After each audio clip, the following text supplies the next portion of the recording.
వాళ్ళకి 11 సరిపోలా. ఒకటికి పరిమితం చేద్దాం వాళ్ళని.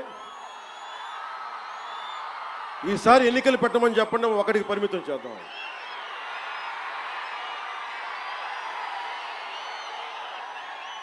నాకు ఇష్టమైన కవి శేషేంద్రతో పాటు నాకు ఇష్టమైన హిందీ కవి, హిందీ రాష్ట్ర కవి శ్రీ రామ్ధారి సింగ్ దినకర్. ఆయన రాసిన పరశురాంకి ప్రతీక్ష చాలాసార్లు చదువుకొని గుండెలో ధైర్యం నింపుకునేవాడిని. చైనాకి మన దేశానికి యుద్ధం వచ్చినప్పుడు మీరు సైనికుల్ని బలి చేశారు, సరిగ్గా చేయలేదన్న వేదనతోటి పరశురాంకి ప్రతీక్ష రాశారు. దాంట్లో ఉన్న కొన్ని పంక్తులు మీకు చదివి వినిపిస్తాను. वीरता जहां पर नहीं पुण्य का क्षय है, वीरता जहां पर नहीं स्वार्थ की जय है.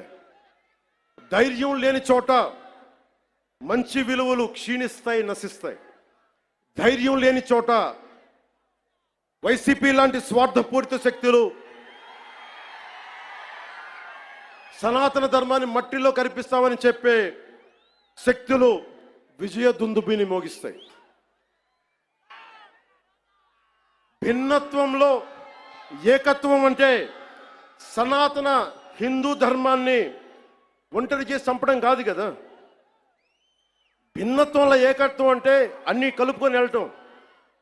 విజయనగర సామ్రాజ్యం రాజులు ఆ రోజున అరబ్ దేశాల నుంచి వచ్చిన అశ్వక వర్తకులకి మాకు ప్రార్థన చేసుకోవడానికి నమాజ్కి మస్జిద్ లేదంటే మస్జిద్ కట్టించింది. అది సనాతన ధర్మం దాని గొప్పతనం. పోర్చుగీస్ వ్యాపారస్తులకి మా క్రిస్టియానిటీకి చర్చిలు లేవంటే చర్చిలు కట్టించారు.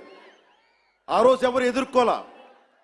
అలాంటి సనాతన ధర్మాన్ని మట్టిలో కలిపేస్తాం, మస్ చేస్తామంటే అలాంటి వాళ్ళందరూ కూడా చెప్తున్నాం, మేము చేతులు కట్టుకొని కూర్చోలా. గుర్తుపెట్టుకో.